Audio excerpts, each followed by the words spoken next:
গভীর রাত্রে ডাক দিল, ভাইজি এক পেয়ালা পানি।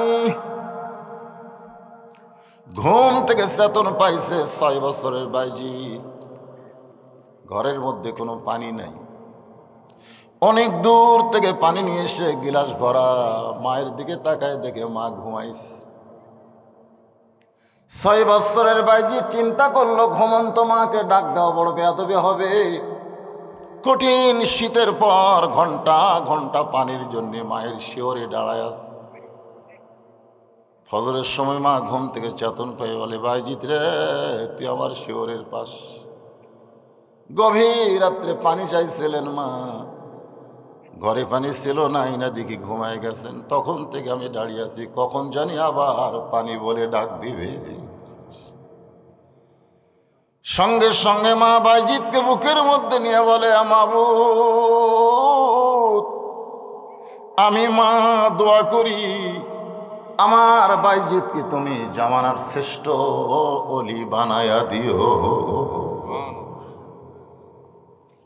মায়ের দোয়ায় হযরত বাইজিৎ সুলতানুল আরিফিন। সুলতানুল আরিফিন শব্দের অর্থ হলো তিনি পরিচয়ের বাদশাহ। আমরা তো আল্লাহকে দেখিনি, আর বাইজিৎ বোস্তামি আল্লাহর গোটা পরিচয় দিবার পারতেন। তোর এখন সুবহানাল্লাহ। কি বলবো প্রসবের কথা, মা বিনে সেই ব্যথা কেউ তো বুঝিবে না। মাজন ঠেকিয়া সন্তানের দায়, অকালে মা মারা যায়, কেন সে মায়ের ভক্তি করবা না? এমন দরদি ভবে কেউ হবে না আমার মা, মা গো।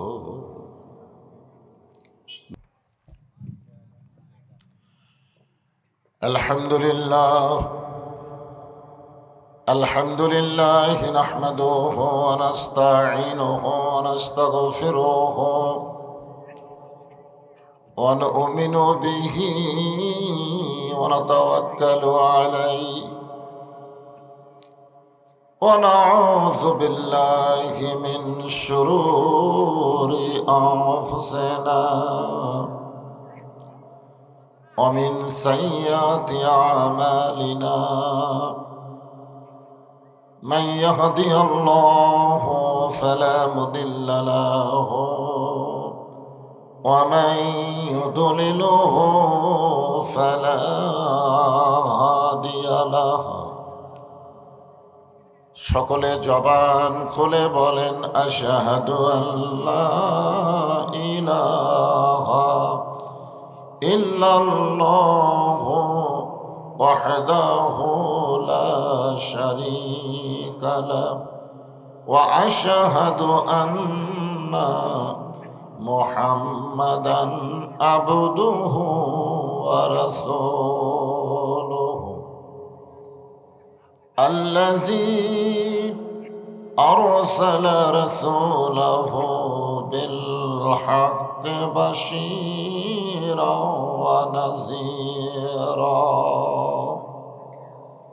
وداعيا إلى الله بإذنه وسراجا منيرا.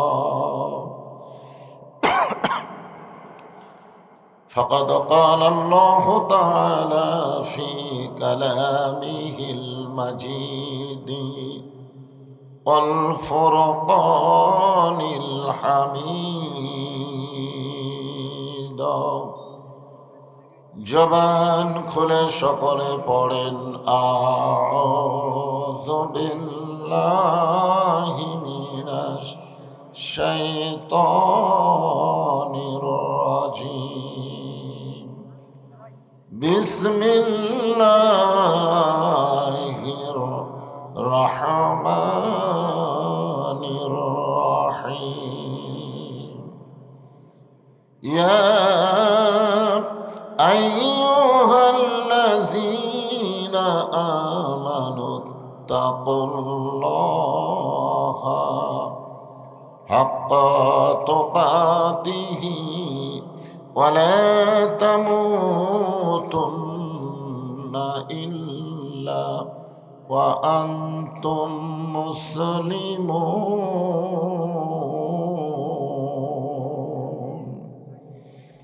إن الله وملائكته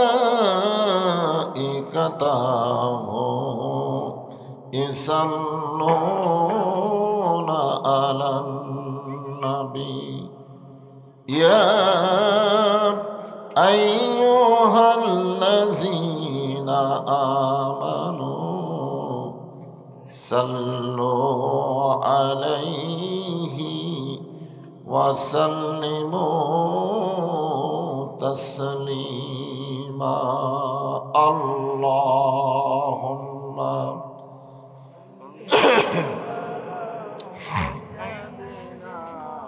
مولانا محمد وعلى علي سيدنا شفيعنا ওরে নিষ্ঠুর তায়েববাসী মারলে পাথর নবীর গায় ওরে নিষ্ঠুর তায়েববাসী মারলে পাথর নবীর গায় তবু আমার দয়ার নবী তোদের জন্যে মুক্তি চায় আল্লাহুম্মা সাল্লি আলা মাওলানা মুহাম্মদ ওয়া আলা আলি সাইয়্যিদিনা শাফিআনা مشرق حب محمد সকলে বলি সাল্লাল্লাহু আলাইহি ওয়াসাল্লাম मतलाए दीवानी माँ मतलाए खुर्शीद इश्कास सीनाए सुजानी माँ बलागल उला बिकमालिही कशाफत दुजा बिजमालिही हसनत जमीओ खसालिही सल्लो अलैहि व आलिही अल्लाहुम्मा आमीन। জান্নাতের বাগান থেকে জান্নাতি মানুষদেরকে নিয়ে আমি গুনাহগার তোমার রহমতের দরজায় দুখানা হাত তুলেছি আল্লাহ। হাসরের ময়দানে জাব্বার আর কাহার নামে রূপ নিয়ে তুমি যখন বিচার শুরু করবে, তোমার সামনে দাঁড়ায়া সমস্ত নবীরা নাফসি নাফসি বলে কাঁদতে থাকবে। এমন কঠিন অবস্থা হাসরে হবে, সেদিন সমস্ত নবী তার উম্মতকে ভুলে যাবে, শুধু বলবে আল্লাহ আমার কি হবে, আমার কি হবে। একমাত্র দরদি নবী শাফাতের কান্ডারি ইয়া রাব্বি হাবলি উম্মতি বলে সেজদায় পড়ে যাবে। সেই কঠিন মুসিবতের দিনে আজকের এই মাহফিলকে ওসিলা করে আমাদের সবাইকে রাসূলের উম্মতের কাতারে আল্লাহ কবুল করে নিও। সুবহান রাব্বিকা রাব্বিল ইজ্জাতি আম্মা ইয়াসিফুন ওয়া সালামুন আলাল মুরসালিন আলহামদুলিল্লাহি রাব্বিল আলামিন, লা ইলাহা ইল্লাল্লাহ।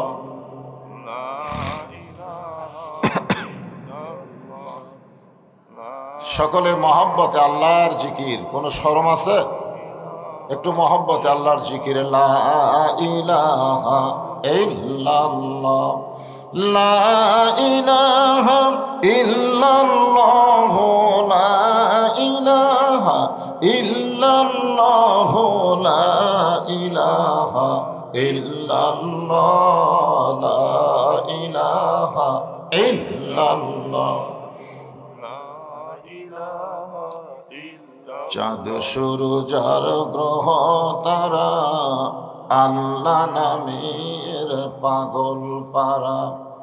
চাঁদ সূরজ আর গ্রহ তারা,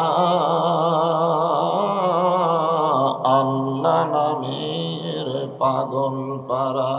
আমার আল্লাহ নামের এতই দয়া, আল্লাহ নামের এতই মায়া, লুকিয়ে রাখছেন হে আল্লাহ জোরে। লা ইলাহা ইল্লাল্লাহ, লা ইলাহা। যার দিলে আছে আমার আল্লাহর ভয়, যার মনে আছে আল্লাহর ভয়, আল্লাহ আল্লাহ সব সময়। যার দিলে আছে আল্লাহর ভয়, যার মনে আছে আল্লাহর ভয়, আল্লাহ আল্লাহ সব সময়। আহার নিদেরা ভালো লাগে না, এই দুনিয়া ভালো লাগে না, ভালো লাগে শুধু আল্লাহ। লা ইলাহা ইল্লাল্লাহ, লা ইলাহা, লা ইলাহা ইল্লাল্লাহ, মুহাম্মাদুর রাসূলুল্লাহ।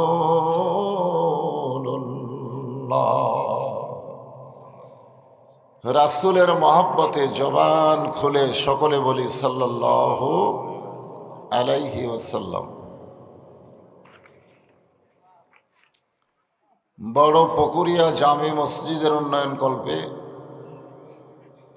23তম অধিবেশন, বিরাট ইসালে সোয়াব মাহফিল। আজকে আল্লাহ তাআলা যাকে সম্মানিত সভাপতির আসনে কবুল করেছেন, আলহাজ মোহাম্মদ জামাল উদ্দিন, আজকের এই মাহফিলের সম্মানিত সভাপতিকে অন্তরের অন্তঃস্থল থেকে আমি শুভেচ্ছা জ্ঞাপন করছি। সম্মানিত সহসভাপতির তালিকায় যিনাদের নাম রয়েছেন সকলকেই অন্তরের অন্তঃস্থল থেকে শুভেচ্ছা জ্ঞাপন করছি। আজকের এই মাহফিলের সম্মানিত প্রধান অতিথি জনাব মোহাম্মদ ইউসুফ আলী রনি, কোনো রাজনীতির ব্যক্তিত্ব নয়। শেরপুরে যত মাহফিল হয় একটা নেতার নাম দেওয়া লাগে, ঠিক কিনা বলেন? তো আজকের এই মাহফিলের সম্মানিত প্রধান অতিথিকে অন্তরের অন্তঃস্থল থেকে আমি শুভেচ্ছা জ্ঞাপন করছি। সম্মানিত অতিথিবৃন্দ যিনারা রয়েছেন, বিশেষ করে জাকির হোসেন খান সহ সম্মানিত বিশেষ অতিথিবৃন্দ, আমন্ত্রিত অতিথিবৃন্দ, সকলকেই অন্তরের অন্তঃস্থল থেকে আমি শুভেচ্ছা জ্ঞাপন করছি। আজকের এই মাহফিলে সম্মানিত ওলামাই কেরাম, আপনারা মানেন বা না মানেন, এ জাতির শ্রেষ্ঠ সন্তান। আমি বাঙালি জাতির শ্রেষ্ঠ সন্তান বলিনি, এ জাতির বলেছি। মুসলিম মিল্লাতের শ্রেষ্ঠ সন্তান হলো আল ওলামা ওয়ারাসাতুল আম্বিয়া। যে সমস্ত আলেম ওলামা আপনাদের মাঝে মাঝে বসে আছেন, মঞ্চে আছেন, মাগরিবের নামাজের পর থেকে কোরআন হাদিসের আলোকে যিনারা গুরুত্বপূর্ণ আলোচনা করে আপনাদেরকে শোনালেন, আলেম সহ আজকের এই মাহফিলের বক্তাগণকে অন্তরের অন্তঃস্থল থেকে আমি শুভেচ্ছা জ্ঞাপন করছি। সম্মানিত আল্লাহর বান্দারা, আমি আপনাদেরকে আল্লাহর বান্দা বললাম, মন খারাপ করলেন তো সুবহানাল্লাহ বলা লাগবে। কারণ সবচাইতে বড় ডিগ্রি হলো বান্দা। আল্লাহ কোরআন খলিফি ইবাদি অদখলি জান্নাতি, এর বাংলা অর্থ হলো যে আমার বান্দা হলো সে জান্নাতে গেল। এটা সহজ কথা, আল্লাহর বান্দা হলেই জান্নাত। আমাদের জন্য আল্লাহ তাআলা অতীব সুন্দর করে জান্নাত বানায় রাখছেন, আমরা দেখিনি কিন্তু বিশ্বাস করি, ঠিক না? জান্নাত কিন্তু আল্লাহর হুকুমে তৈরি করেছেন ফেরেশতারা। কারা তৈরি করছেন? আল্লাহ কোনো কিছুই করে না, আল্লাহ খালি হুকুম করে। হাকিম হইয়া হুকুম করো, পুলিশ হইয়া ধরো, এরকম একটা গান নাই? তুমি হাকিম হইয়া হুকুম করো, পুলিশ হইয়া ধরো। আল্লাহ খালি হুকুম করে। কোরআনে বলেছেন কোন, সঙ্গে সঙ্গে ফায়াকুন। ফেরেশতারা জান্নাত বানাইছে আল্লাহর হুকুমে। ফেরেশতাদের সর্দার জিবরাইল আলাইহিস সালাম আল্লাহকে বললেন, আল্লাহ এত সুন্দর জান্নাত বানাইলাম, আমি একটু দেখবার চাই। আল্লাহ বললেন, তোমার দরখাস্ত মঞ্জুর। জিবরাইল নিজেই চমকে উঠছে, চাওয়া মাত্র পাওয়া লক্ষণ ভালো। যেই মাত্র কইছে জান্নাত দেখবার চাই, আল্লাহ কয় দরখাস্ত মঞ্জুর। জিবরাইল বললেন, আল্লাহ চাইলেই পাওয়া। আল্লাহ বললেন, তুমি যদি বলতে জান্নাতে থাকতে চাই তাহলে তোমার দরখাস্ত মঞ্জুর হতো না, কারণ দেখার সুযোগ পাবে, থাকার জায়গা তোমার হবে না। সুবহানাল্লাহ বলেন। জান্নাত কেবলমাত্র তাদের জন্য আল্লাহ তৈরি করছে যাদেরকে আল্লাহ ইবাদতের জন্য বানাইছে। কারণ এখানে বলা হয়েছে ফাদখুলি ফি ইবাদি ওয়াদখুলি জান্নাতি। আপনারা বলেন তো ইবাদতের জন্য কারা? আমরা খালি না। ওমা খালাকতুল জিন্না ওয়াল ইনসা ইল্লা লিয়াবুদুন। জিন এবং মানুষকে আল্লাহ তাআলা ইবাদতের জন্য তৈরি করছে, কেবলমাত্র শুধুমাত্র ইবাদত। জোরে বলেন কি? কথা কয় না, ইবাদত। তো ফেরেশতা জিবরাইল বললেন, আল্লাহ দেখার সুযোগ যখন হয়েছে এই সুযোগ আর হাতছাড়া করবো না। দেখার মধ্যে একটা মজা আছে, আছে না নাই? আপনারা বলেন তো দেখার মধ্যে মজা আছে না ছটফটানি আছে? মজা আছে। আপনি পরের বউ খুব সুন্দরী দেখলেন, এতে মজা আছে না ছটফটানি আছে? আপনি পরের বাড়ি দেখলেন চারতলা, সেই সুন্দর, এটা দেখার মধ্যে মজা আছে না ছটফটানি আছে? ছটফট ছটফট, হাই হাই কি দেখলাম। আল্লাহ জিবরাইলকে 600 পাখা দিয়েছেন। কয়শো? মাশাআল্লাহ। একদিন নবী জিজ্ঞাসা করলেন, জিবরাইল লহে মাহফুজ থেকে কোরআন নিয়ে আমি নবীর কাছে আসতে তোমার কত সময় লাগে? ফেরেশতা জিবরাইল বললেন, হুজুর চোখ বন্ধ করবেন আর খুলবেন এরই মধ্যে হাজির। এই আলোর চাইতেও কোটি কোটি গুণ বেশি গতি আল্লাহ জিবরাইলকে দান করছে। জোরে করেন সুবহানাল্লাহ। 600 পাখা নিয়ে জিবরাইল উড়াল দিলেন। কারণ ফেরেশতাদেরকে আল্লাহ পাখা দিয়েছে, মানুষকে আল্লাহ পাখা দেয়নি। যদি আল্লাহ আমাদেরকে পাখা দিত, মনে করেন যদি আমাদেরকে দিত, এ হরতাল অবরোধ করে কোনো লাভ আছে? কোনো লাভ নেই। যারা রাস্তাঘাটে চলে তাদের জন্য হরতাল অবরোধ, আর যারা ওড়ে, মনে বড় আশা ছিল যাব মদিনায়, আরব সাগর পাড়ি দিব, নাই কই আমার তরি, আমি পাখি নই যে উড়ে যাব, ডানাতে ভর করি, আমার স্বাদ আছে সম্বল নাই, করি কি উপায়। সবাই বলেন মনে বড় আশা ছিল যাব মদিনায়। যদি আল্লাহ আমাদেরকে পাখা দিত মনে করেন, তাহলে আপনারা কোথায় যাইতেন? দেখছেন, একটা লোক কয় না মক্কায়। মক্কার কথা আমি আজ পর্যন্ত শুনিনি। এ যারা হজ করছে, হজের লোক নিয়ে যায়, তারা কিন্তু মদিনার চাইতে মক্কার গুরুত্ব বেশি দেয়। 1 রাকাত নামাজ পড়লে 1,00,000 রাকাত নামাজের সওয়াব। আর মদিনায় যদি পড়েন তো খুব বেশি বলে 50,000, তাহলে ডবল সওয়াব মক্কায়। ফেরেশতা জিবরাইল 600 পাখা নিয়ে উড়াল দিলেন। এই দুনিয়ার 1 মাস কোন কিতাবে লেখছেন 1 সপ্তাহ পর্যন্ত জান্নাত দেখলেন। দেখার পরও জান্নাতের সীমানা পাইলেন না। আলোর চাইতে বেশি গতি নিয়ে 1 মাস উড়াল দিলেন, এরপরে জান্নাতের শেষ পাইনি। ফেরেশতা জিবরাইল বলে, আল্লাহ কত বড় জান্নাত বানাইছেন, এখন পর্যন্ত সীমানা পাইলাম না। আল্লাহ বলে, জিবরাইল জান্নাত যদি হয় 16 আনা, তুমি সবে মাত্র দেখছো তার 1 আনা। কয় আনা? জিবরাইল বলে, আর দেখবো না। আল্লাহ বলে, দেখবো না কেন? কয়, পরের জায়গা আমার দেখা লাভ কি? আসলেই জিবরাইল যে কথাটা বলছে এটা কি ঠিক কয়নি? পরের জায়গা পরের জমি, পরের জায়গা পরের জমি, ঘর বানায় আমি রই, আমি কিন্তু জায়গার মালিক নই। এরকম একটা গান শোনেননি আপনারা?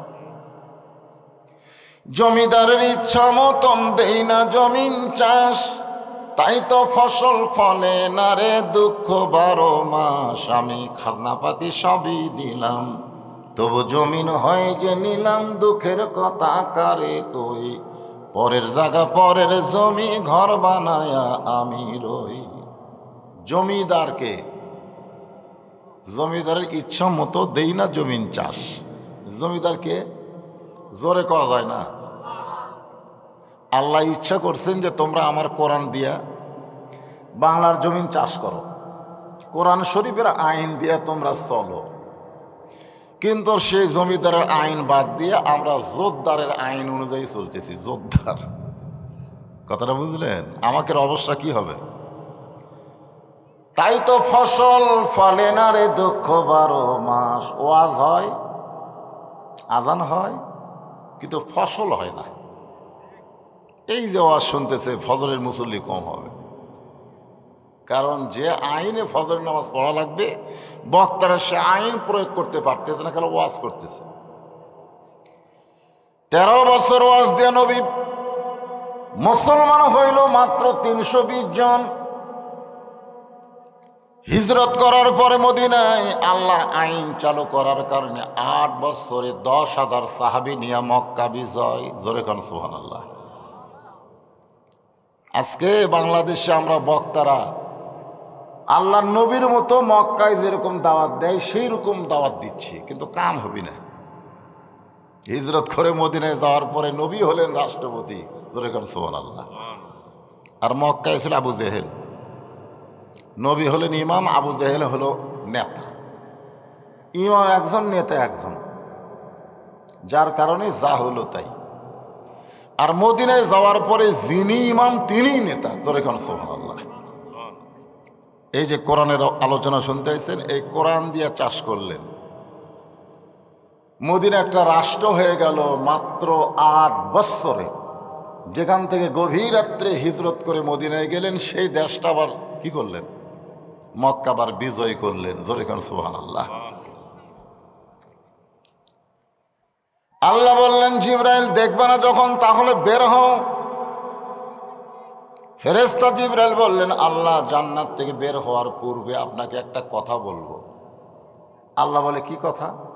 বলে, এত বড় জান্নাত যার জন্য বানাইছেন, যাদের জন্য বানাইছেন, আমার মনে হয় তারা কোনোদিন জান্নাত দেখাই শেষ করে পারবি না।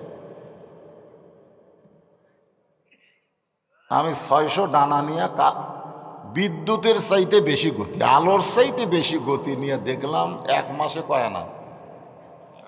1 আনা। ওরা তো উঠবার পারে না, হেঁটে হেঁটে এত বড় জান্নাত আমার মনে হয় কোনো দিনও শেষ করে পারবে না। খামাখা এত বড় জান্নাত বানাইছেন। আমরা অনেক সময় বলি না, এমন একটা সাপ কবরে আসবে, সেই সাপ যদি কবর থেকে বের হয়ে একটা নিঃশ্বাস ছাড়ে তাহলে গোটা দুনিয়া পুরো তামা হয়ে যাবে। জোরেকার কথা ঠিক কিনা? এরকম ওয়াজ করি কি করি না? আপনি বলেন তো, একটা মানুষকে শাস্তি দেওয়ার জন্য এত বড় সাপ দেওয়ার কি দরকার? আপনি বলেন, যে সাপের নিঃশ্বাসে পৃথিবী নাকি পুরাই তামা হয়ে যাবে, এই মশা মারার জন্য কামানের গুলি করা দরকার আছে? মশা মারার জন্য আপনি কোন মশা মারার জন্য কামান সেট করছে, এর একটা তালি মারলি তো মশা মরবি। ধরে কোন কথা ঠিক কিনা? আসলে কতগুলো কথা কোরআন হাদিসের বরখেলাপ, আমরা সেইগুলো ওয়াজের মধ্যে রহরহ বলে যাচ্ছি। আল্লাহ রাখতে বলেন, জিবরাইল আমার বান্দাকে জানো কিন্তু চিনো না, আমার বান্দা সম্পর্কে তোমার জানা আছে কিন্তু চিনা নাই। আগামী জুমার দিনে মুয়াজ্জিন যখন ফজরের আজান দিবে, জুমার নামাজের আজান দিবে, ওই আজান শোনার সঙ্গে সঙ্গে যেই মুসল্লি মসজিদের মধ্যে পা দিবে, তাকে জিজ্ঞাসা করলেই জানতে পারবে এত বড় জান্নাত আমার বান্দারা কেমনি দেখবে। ধরে এখন সুবহানাল্লাহ। আগামী জুমার দিনে মুয়াজ্জিন যখন আজান দিবে, আজান দেওয়ার সাথে সাথে, আজানের আগে না, ইল্লা মুয়াজ্জিন, শুধুমাত্র মুয়াজ্জিন ছাড়া কেউ যদি আজানের আগে মসজিদে আসে, তারা নামাজ হবে কিন্তু সওয়াব পাবে না। কি হবে? মসজিদের মধ্যে কি হবে? কথা শোনেন গুরুত্ব দিয়ে, এলে ফতুয়া রে ফতুয়া। নামাজ হবে কিন্তু সওয়াব পাবে না। আর আজান দেওয়ার পরপরই যে মুসল্লি মসজিদে পা দেবে, আল্লাহ তার আমল নামে একটা উট কুরবানির সওয়াব দেবে। এমনকি শেষে যারা আসবে, কে সর্বশেষ যার পরের মুসল্লি নাই, তাকেও আল্লাহ বেজার করবে না, একটা মুরগির ডিম আল্লাহ রাস্তায় দান করার সওয়াব দেবে। কোনটা সুবহানাল্লাহ বলেন? ডিমত না মুটত? হ্যাঁ, আপনার ডিমের পাটি নাকি? ইযা নুদিয়া লিস-সালাতি মিন ইয়াউমিল জুমআ ফাসআউ ইলা যিকরিল্লাহ। ফরজ। কোরআনের প্রত্যেকটা আয়াত আমল করা আমাদের জন্য কি? কোরআনের আয়াত আমল করা হলো ফরজে আইন। জুমার দিনে আজান দেওয়ার সাথে সাথেই ফাসাও মানে কি? তাড়াতাড়ি মসজিদে আসা কার হুকুম? আর আপনারা কখন আসেন? আজান দিলে অনেকের মনে পড়ে আজকে আমাদের দিন রে, মনই নেই। তখন কাজ কাম বাদ দিয়ে এসে গোসল টোসল করে একেবারে খুতবা যখন শুরু করবে, তখন সব মুসল্লি আসে। তা আমার সামনে যারা বসে আছেন, আপনারা সকলেই হচ্ছেন আল্লাহর বান্দা। এই বান্দাদেরকে আমি অন্তরের অন্তঃস্থল থেকে শুভেচ্ছা জ্ঞাপন করছি। পর্দার অন্তরালে আমার যে সমস্ত মা বোনেরা বসে আছেন, পর্দার অন্তরালে মা বোনেরা আছে না নাই? কয়েকদিন আগে পাশে আইছিলাম, কি জায়গার নাম? নান্দুরে। হ্যাঁ, ওই জায়গায় এক মেয়ে আমারই মোবাইল করে বলছে, হুজুর আজকে তো আমাকে ওয়াজ করলেন না। আমি কিন্তু অনেক ওয়াজ করছি নারীদের, কিন্তু ওরা নাকি এ ওয়াজ শুনে খুব একটা পেট ভরেনি ওর। হ্যাঁ, মেয়েকে ওয়াজ হয়নি? ওয়াজ হয়েছে হয়েছে। আমি মেয়েদের ওয়াজ করি না এমন মাহফিল আমার জীবনে নেই, কিন্তু এদেরকে নম্বর কে দেয়? ওদের জ্বালায় আমার বাড়িতে অশান্তি। আমি ঘুমাই গেলে ওরা কল করে, আমার বউ ধরে। হাই রে হাই, কি অশান্তি ভাই। আজকে মা বোনদের জন্য আমি কিছু আলোচনা করব ইনশাল্লাহ। যারা এখানে এসেছেন, পর্দার অন্তরে বসে আছেন, আমি আমার অন্তরে অন্তঃস্থল থেকে তাদেরকে শুভেচ্ছা জ্ঞাপন করে এই মুহূর্তে জানতে চাচ্ছি আপনারা কেমন আছেন। জি, আমি খুব একটা ভালো নাই। এই কারণেই নাই যে আমার মা মৃত্যু শয্যায়। আমি গত 2 রাত মাহফিল করিনি, মার সীতানের কাছে বসেছিলাম, কিন্তু মা এখনো শুধু নিঃশ্বাসটাই আছে, তাছাড়া সব চলে গেছে। আজকেও আসতে চাচ্ছিলাম না, যে এই ভাঙ্গা মন নিয়ে যে কি ওয়াজ করব। কারণ আমার মা আমাকে বলেছে, বাজান আমি যখন মরে যাব, মৃত্যুর যন্ত্রণা সহ্য হয়তো করতে পারবো না, তুই আলেম মানুষ, তুই আমার কাছে থাকিস। তো হয়তো আজকে রাত্রি আমার মা মারা যাইতে পারে, এরকম একটা আশঙ্কা আছে। তা আপনারা দোয়া করবেন আমি এখান থেকে ওয়াজ করে বাড়িতে যাওয়ার পরে যেন আমার মাটা মরে। হ্যাঁ, এ দোয়াটা করবেন। তাছাড়া আমার আরও 3 ভাই আছে, ওদের কাছে আমি সারা জীবন দোষী হয়ে থাকবো। ভাঙ্গা মন নিয়ে আপনাদের কিছু আলোচনা শোনাবো ইনশাল্লাহ। সবাই একটু মনোযোগ দিয়ে শুনবেন। মা তো মাই নাকি কোন, যাদের নাই তারা বুঝতেছে, যাদের আছে ওরা কোনো গুরুত্বই দিচ্ছে না। কি বলবো প্রসবের কথা, মা বিনে সেই ব্যথা কেউ তো বুঝবে না। মাজন ঠেকিয়া সন্তানের দায়, অকালে মা মারা যায়, কেন সে মায়ের ভক্তি করবা না। এমন দরদি ভবে কেউ হবে না আমার মা, মা গো। গভীর রাত্রে ডাক দিল ভাইজি, এক পেয়ালা পানি। ঘুম থেকে চেতন পাইছে 6 বছরের ভাইজি। ঘরের মধ্যে কোনো পানি নাই, অনেক দূর থেকে পানি নিয়ে এসে গিলাস ভরা। মায়ের দিকে তাকায় দেখে মা ঘুমাইছে। 6 বছরের ভাইজি চিন্তা করলো, ঘুমন্ত মাকে ডাক দেওয়া বড় বেয়াদবি হবে। কঠিন শীতের পর ঘন্টা ঘন্টা পানির জন্য মায়ের শিওরে দাঁড়ায় আছে। ফজরের সময় মা ঘুম থেকে চেতন পেয়ে বলে, ভাইজিৎ রে, তুই আমার শিওরের পাশ। গভীর রাত্রে পানি চাইছিলেন মা, ঘরে পানি ছিল না, না দেখি ঘুমায় গেছেন। তখন থেকে আমি দাঁড়িয়ে আছি, কখন জানি আবার পানি বলে ডাক দিবে। সঙ্গে সঙ্গে মা বাইজিৎকে বুকের মধ্যে নিয়ে বলে, মাবুদ, আমি মা দোয়া করি, আমার বাইজিৎকে তুমি জামানার শ্রেষ্ঠ অলি বানায়া দিও। মায়ের দোয়ায় হযরত বাইজিৎ সুলতানুল আরিফিন। সুলতানুল আরিফিন শব্দের অর্থ হলো তিনি পরিচয়ের বাদশাহ। আমরা তো আল্লাহকে দেখিনি, আর বাইজিৎ বোস্তামি আল্লাহর গোটা পরিচয় দিবার পারতেন। জোরে খান সুবহানাল্লাহ। মুসা আলাইহিস সালাম আল্লাহকে বললেন, আল্লাহ আমার সঙ্গে জান্নাতে কে থাকবে? আল্লাহ বললেন, মুসা অমুক বাজারের একটা কসাই। মুসা বলে, আল্লাহ আমার সঙ্গে আর কি করো? কোরআনে যেখানে আয়াত আছে সেখানে আল্লাহ বলেছেন মুসা ওয়া হারুন, মুসা ওয়া হারুন। তো যে হারুন আমার সঙ্গে সবসময় থাকে, ফেরাউনের বিরুদ্ধে লড়াই করে, সে হারুনকে আমার সঙ্গে জান্নাতে রাখলে কেমন হয়? আল্লাহ বলে, মুসা তোমার চাওয়াতে হবে না, আমার চাওয়াই হবে।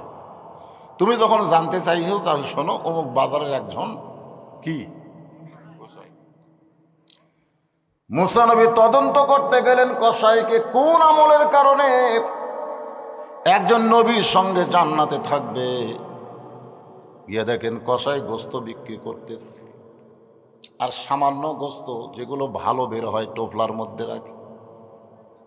গোস্ত বিক্রি করা যখন শেষ হয়ে যায়, কসাই বাড়ির দিকে রওনা দিলে মুসা বলতেছে, কসাই ভাই, আজকে রাতে আমি আপনার মেহমান হবার চাই। কসাই বলতেছে, গোস্তর টোপলা দিকে লোভ হয়েছে। মুসা বলে, আল্লাহ এমন একজন মানুষ মেহমান হওয়ার চাইলে সে আমাদের গোস্তের টোপলার কথা বলে। আল্লাহ বলে, মুসা কথা না বলে জানবার যদি চাও তাহলে তাকে অনুসরণ করো। একটা ঘরের মধ্যে মুসা নবী জানলা দিয়ে তাকায় দেখে কসাই ঘরের মধ্যে ঢুকে একটা ঝুবড়ি বের করল। ওই ঝুবড়ির মধ্যে বসে আছে কসাইয়ের বুড়ি মা।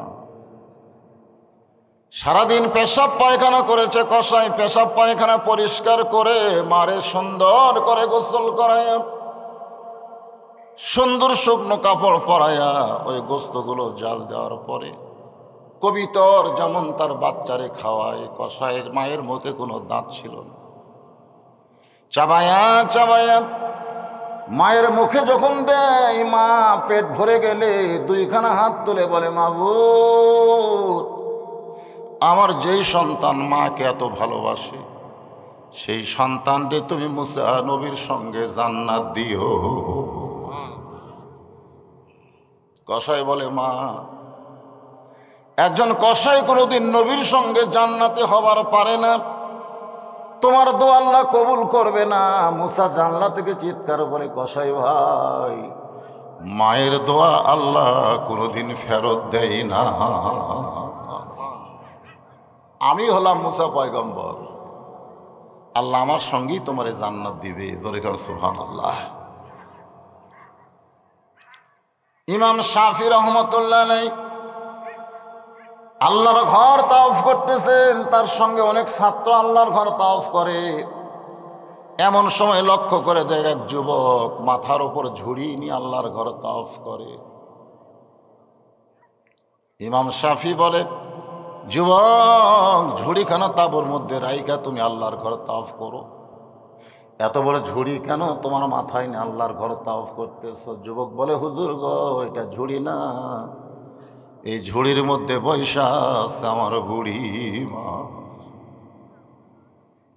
আমার মার মনে বড় তাওয়াফ করার আশা, আমি মাকে মাথায় নিয়ে আল্লাহর ঘর তাওয়াফ করতেছি। 500 থেকে একজন লোক চিল্লায় বলে, এই যুবক তার মায়ের হক আদায় করে দিল। ইমাম সাহেব রাগ করে বলে, রে দুনিয়ার মানুষ শোনো, মাকে মাথায় নিয়ে বাইতুল্লাহ তাওয়াফ করলে মায়ের হক আদায় হয় না। গায়ের চামড়া দিয়া জুতা বানাইলেও মায়ের 1 ফোঁটা দুধের হক সন্তান আদায় করতে পারবে না। আমাদের অনেকের মা দুনিয়া থেকে চলে গেছে, আর আমার মা চলে যাচ্ছে। মায়ের জন্য আমরা প্রাণ খুলে দোয়া করব। আল্লাহ কোরআনে বলেছেন, ওয়াসাইনাল ইনসানা বিওয়ালিদাইহি ইহসানান হামালাতুহু উম্মুহু। উম্মুহু শব্দের অর্থ হলো তোমাদের মা। তো যে আয়াতে কারিমা তেলাওয়াত করেছি, সে আয়াত থেকে আজকে আপনাদের সামনে আলোচনা হবে। এর ফাঁকে ফাঁকে আমাদের মা বোনদের জন্য কিছু আলোচনা করা দরকার, ঠিক কিনা বলে? হ্যাঁ, মায়েরা যারা বসে আছেন পর্দার অন্তরালে, পর্দার ভেতরেই থাকবেন, পর্দার বাহিরে আপনি আসবেন না। আল্লাহ কোরআনে বলেছেন, অকরনা ফি বুয়ুতিকুন্না ওয়ালা তাবাররাজনা তাবাররুজাল জাহিলিয়াতিল উলা। মা ফাতেমার ঘরে আল্লাহ নবী ঢুকে মুস্কি মুস্কি হাসতেছে। তো বাবা যদি মেয়ের ঘরে হাসে, মেয়েরা কিন্তু লজ্জা পায়। মেয়েদের লজ্জা শরম কম না বেশি? কথা কয় না? আপনাকে মেয়ে নাই নাকি? আমার আছে তো, আমি জানি। একটু হাসলি ওরা আব্বা হাসতেছে কেন? আবার যদি মন খারাপ করে বসে থাকে, আব্বার মন খারাপ কেন? হাসলেও বিপদ, মন খারাপ করলেও বিপদ। ওরা বাবার মুখের দিকে এত বারবার তাকায়, ধরে গেল সুবহানাল্লাহ। ছেলেরা কিন্তু বাবার মুখের দিকে তাকায় না, মেয়েরা কিন্তু বারবার তাকায়। যাদের মেয়ে আছে তারা বুঝতেছে। ফাতেমা বলে, বাবা, আমার ঘরের মধ্যে ঢুকে আপনি মুস্কি মুস্কি হাসেন। আল্লাহ রাসূল বলে, ফাতেমা, আল্লাহ পাক আমারে জানাইছে, আল্লাহ তোমাকে জান্নাতি নারীদের নেত্রী বানাইছে। সুবহানাল্লাহ। একজন জান্নাতি নারীদের নেত্রীর বাপ হওয়াতে আমার মনে বড় আনন্দ লাগছে। ধরে কেন? সুবহানাল্লাহ। ফাতেমা বলে, বাবা, কোন আমলের কারণে আল্লাহ তাআলা আমাকে জান্নাতি নারীদের নেত্রী বানাইলো? আল্লাহর নবী বলেন, শুধুমাত্র পর্দার আমল করার কারণে আল্লাহ তোমাকে জান্নাতি নারীদের নেত্রী বানাইছে। সুবহানাল্লাহ। দেখেন আল্লাহ রাসূল কি বলেন। ফাতেমা তো খুব খুশি। আল্লাহ রাসূল ফাতেমার মুখের দিকে তাকাই বললেন, মা, একটা বিষয় আজকে আপনাদের জন্য আলোচনা করব, তার আগে আমার বাবাদের জন্য ওয়াজ হচ্ছে। ইয়া আইয়ুহাল্লাযীনা আমানু তাকুল্লাহা হাক্কা তুকাতিহি ওয়া লা তামুতুন্না ইল্লা ওয়া আনতুম মুসলিমুন। আল্লাহু আকবার, আল্লাহু আকবার। যারা আল্লাহকে বিশ্বাস স্থাপন করেছ, আল্লাহ বলেছেন তোমাদের 1 নম্বর আমল হচ্ছে আত্তাকুল্লাহ। ভয় করতে হবে কাকে? সত্যি করে বলেন তো, বর্তমানে আমরা ভয় করি কাকে? হ্যাঁ, কে কি বলতেছে? কেউ কয় পুলিশ, কেউ কয় প্রধানমন্ত্রী। হায় হায় হায়। আপনারা যখন ওই যে আপনাদের উপজেলাতে একটা মডেল মসজিদ বানায়নি, ওই মসজিদে যদি জোহরের নামাজ পড়বার যান আর পাওয়ার যদি 2000 টাকার জুতা থাকে, আপনি বলেন তো জুতাটা কি দরজা থবেন? কুটিলে যাবেন। মসজিদের মধ্যে কার ভয় নিয়ে যাচ্ছেন? পুলিশের ভয়ে, হাসিনার ভয়ে, না চোরের ভয়ে? যখন মানুষের তৈরি আইন দিয়ে বাংলাদেশ চলবে, তখন চোর ডাকাতের মশান বেশি হবে। আজকে আমাদের বাংলাদেশে যারা চোর ডাকাত বাটপার, এদেরই কিন্তু মশান বেশি। জোরে কোন কথা ঠিক কিনা? হ্যাঁ, আল্লাহর ভয় চোরের ভয় একসঙ্গে যদি রয়, তার কোনোদিন নামাজ কবুল হয়? আত্তাকুল্লাহ শব্দের অর্থ ভয় কার? আরো জোরে বলেন, ভয় কার? আত্তাকুল্লাহ দেখার জন্যে, আত্তাকুল্লাহ আল্লাহর ভয়টা দেখার জন্য হযরত ওমর অর্ধ পৃথিবীর খলিফা ছদ্মবেশে মদিনার অলি গলি ঘুরতেছে, যে আল্লাহর ভয়টা কি এটা দেখার জন্য। সুবহানাল্লাহ, আত্তাকুল্লাহ। হঠাৎ হযরত ওমর দেখতে পাই বিস্তীর্ণ মরুভূমির ভিতরে একজন রাখাল উট আর দুম্বা চড়াই। ওমর ফারুক আল্লাহর ভয় দেখার জন্য রাখালকে সালাম দিয়ে বললেন, রাখাল ভাই, আমার পেটে ক্ষুধা লাগছে, আমি উটের 1 পেয়ালা দুধ চাই। রাখাল মুচকি মুচকি হাসে। ওমর ফারুক বলে, রাখাল হাসার কারণ কি? বলে, হাসার কারণ হলো তুমি আমারে সালাম দিলে উত্তর দিব না, দুধ চাইলেও তোমাকে দেওয়া যাবে না, আগে তোমার পরিচয় দাও।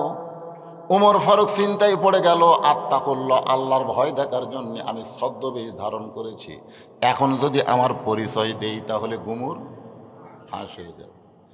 এমন সময় আল্লাহর কোরআন বলে, ওমর, রাখাল যখন তোমার পরিচয় চাইছে, তুমি আসল পরিচয় দাও। তোমার আসল পরিচয় হলো মিল্লাতা আবিকুম ইব্রাহিম ওয়া সাম্মাকুমুল মুসলিমিন। বাইরে আমাদের জাতির পিতা।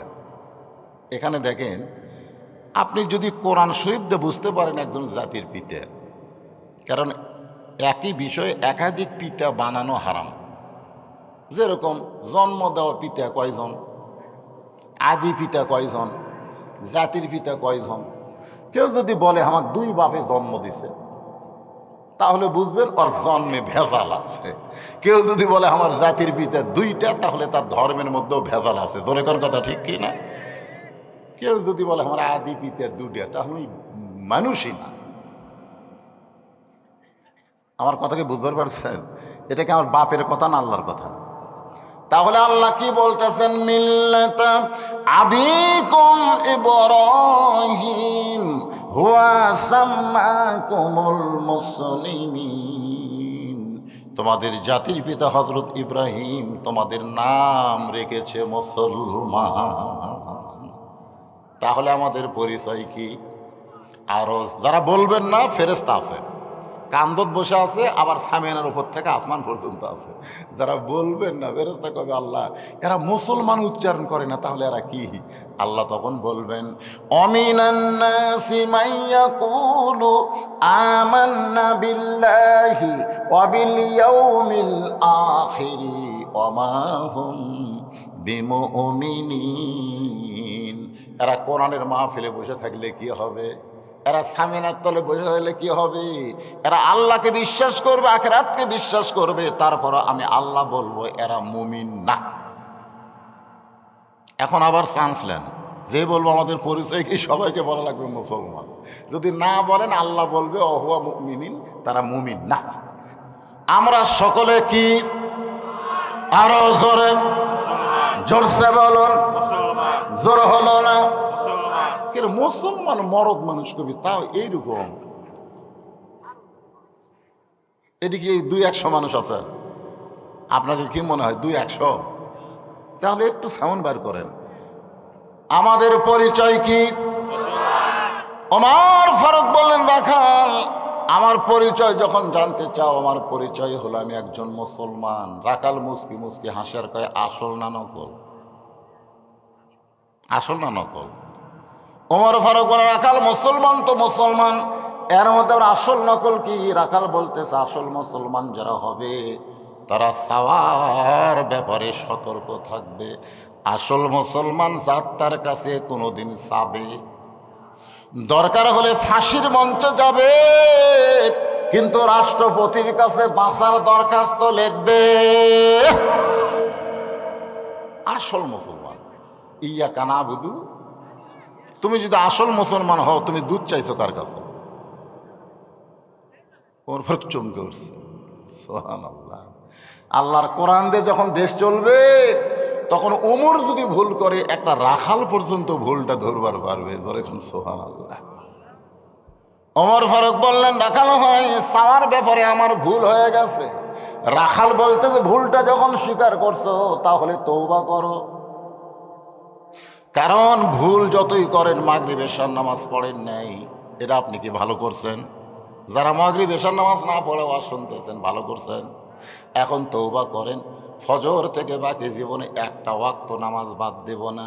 আল্লাহ কয়, সারা জীবনে যত নামাজ পড়িস নাই তো কি হয়েছে? যেই পড়বার চাইছিস আমি আল্লাহ সব মাফ করে দিলাম। এর নাম হলো তওবা। তওবা শব্দের অর্থ কি? ফিরে আসা, ফিরে আসা। বেনামাজি নামাজের দিকে ফিরে আসা, শয়তানের দল আল্লাহর দলের দিকে ফিরে আসা। শয়তানের দল বোঝেন?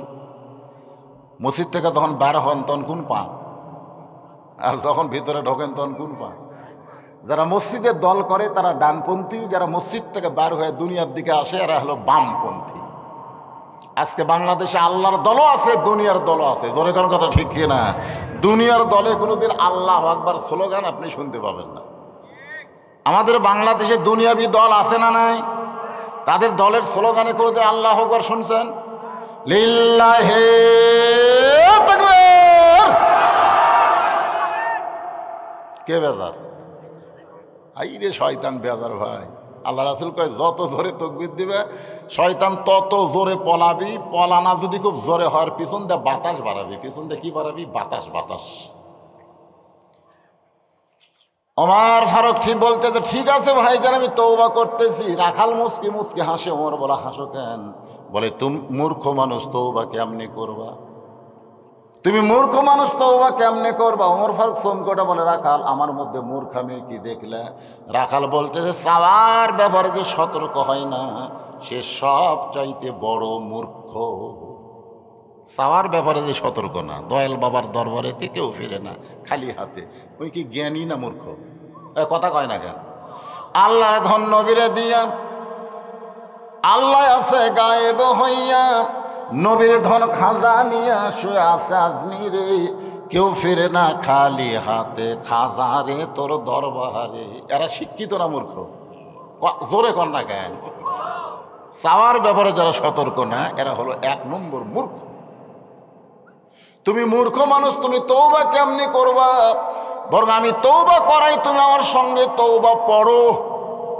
এবার রাখাল হযরত উমরকে তওবা পড়াচ্ছে। সবাই আমার সঙ্গে পড়েন, আস্তাগফিরুল্লাহ। পড়েন, আস্তাগফিরুল্লাহ রাব্বি মিন কুল্লি জামবি ওয়া তুবু ইলাইহি। আপনার এই তওবা করার সাথে সাথে বেগুনাহ মাসুম হয়ে গেলেন, আপনাদের কোনো পাপ থাকলো না। আর একবার আমার সঙ্গে পড়েন, লা হাওলা। পড়েন, লা হাওলা ওয়ালা কুওয়াতা ইল্লা বিল্লাহিল আলিয়্যিল আযীম। ওমর ফারুক তওবা করার পরে বলতেছে, ও রাখাল ভাই, আল্লাহর হস্তে ওটের 1 পেয়ালা দুধ দাও। কার হস্তে? আল্লাহর হস্তে মাছ আড্ডা ভিক্ষা দাও। এরকম ফকিরা কয় কি কয় না? কার হস্তে? আল্লাহর। অনেকে ফকিরা বলে, লা ইলাহা ইল্লাল্লাহ, মাছ আড্ডা ভিক্ষা দাও। আপনাকে এলাকাতে এরকম কয়? আমার এলাকায় হাঁক মারে। তখন মেয়েরা যদি কলেমা জোরে শুনবা, এই ফকির আগে হাঁক দাও, তখন আবার বলে, লা ইলাহা ইল্লাল্লাহ, মাছ আড্ডা ভিক্ষা দাও। ওমর ফারুক বললেন, আল্লাহর হস্তে উটের 1 পেয়ালা দুধ দাও।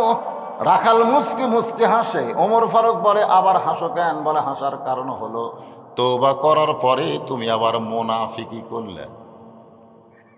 যেই কইছে মুনাফিক, রাস্তাতে গেলে শয়তান কয়দিন যায় না, সেই লোকটারই কইছে মুনাফিক। ওমর চোখ মুখ লাল করে বলে, রাখাল, মুখে যা আসে তাই বলো মানে? আমার মধ্যে মুনাফিকের কি দেখলা? রাখাল বলতেছে, অত চিল্লাস কে? এই তোর চিল্লানি কে দেখে? কোরআন শরীফ পড়ে দেখ, লিমা তাকুলু মালা তাফালু। মুখের সাথে অন্তরের যার মিল থাকবে না, এ হলো মুনাফিক। তুমি সত্যি করে বলো, আমি উটের মালিক। আমি যদি উটের মালিক হইতাম, তুমি আমাকে রাখাল বললা কেন? আর যখনই রাখাল বলছো, তখন তোমার মন বলতেছে আমি উটের মালিক না। আর মালিক বাদ দিয়ে রাখালের কাছে আল্লাহর রাস্তায় চাইলেও রাখাল দিবার পারবে, যার প্রমাণ আমি নিজে। পাবনা বাইকোলা টেস্ট থেকে কেবল নামছি, ইতিমধ্যে এক লোক দৌড়ে এসে হাতের মধ্যে 100 টাকা দিয়ে কয়, হুজুর দোয়া করেন। শকশকা টাকা পকেটে থুয়ে বললাম, কি দোয়া? বলে, বইয়ের পেটে বাচ্চা আছে, আল্লাহ যেন একটা পুত্র দেয়। আমি চিন্তা করলাম, কে রে, আমি তো 3 মেয়ের বাপ। তখন পকেট থেকে 200 বের করে দিলাম। বলে, হুজুর আমি 100, আপনি 200 কেন? বলে, তুইও জাহমত। আমি 3টা মেয়ের বাপ রে, আমার দোয়া দিয়ে যদি পুত্র সন্তান হতো, তাহলে আল্লাহ আমাকে একটা দিত। তুই তো জানিস না, 2 মেয়ের পরে 15 বছর আমি স্টপ দিছি, দিয়ে একটা বেটার জন্য আবার চান্স হয়েছে, আবার কন্যা সন্তান। তখন বলে, হুজুর আপনার ডাব নিলেন, আমার ডামাক দেন। ওরে 100 টাকা দেই মাত্র দিছি, মারছে দৌড়। আমি কোথায় যাই? বলে, বেটা ছেলের বাপের কাছে। আমি গেলাম কোনো হুজুরের কাছে না, কোনো পীরের কাছে না, কোনো মাজারে না। পাইতে যদি চাও তাহলে মালিকের কাছে চাও। জোরে কোন, কার কাছে? দেওয়ার মালিককে। রাখাল বলে, পথিক, সত্যি যদি ওটের 1 পেয়ালা দুধ চাও, তাহলে এখান থেকে মালিকের বাড়ি হলো 10 মাইল দূরে। ওই মালিকের বাড়ির দরজা গিয়া বলো, মালিক তোমার রাখাল উট আর দুম্বা চড়াই, তুমি মালিক যদি হুকুম দাও, তাহলে রাখাল আল্লাহর হস্তে উটের 1 পেয়ালা দুধ দিবে। ওমর ফারুক বলে, রাখাল ভাই খামাখা অতদূর মালিকের বাড়ি যাওয়ার দরকার নাই।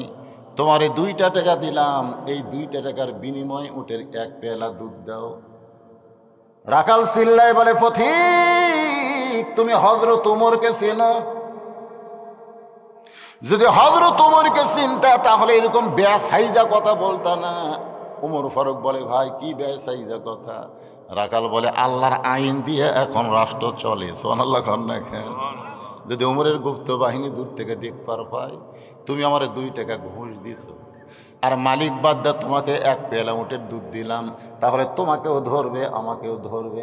এ বয়সে কি তুমি ধরা পড়বার চাও? ওমর ফারুক বলে, রাখাল রে, তাহলে চলো পাহাড়ের গুহার মধ্যে যাই। ওই গুহার মধ্যে গিয়া গোপনে তোমাকে 2টা টাকা দিব, তুমি গোপনে উটের 1 পেয়ালা দুধ দিবে, তোমার মালিকও জানতে পারবে না, ওমরের গুপ্ত বাহিনীও দেখতে পারবে না। রাখাল চিল্লে বলে, তুমি ভণ্ড, তুমি ভণ্ড, তুমি ভণ্ড। ওমর ফারুক বলে, রাখাল আমার মধ্যে ভণ্ডামির কি দেখলা?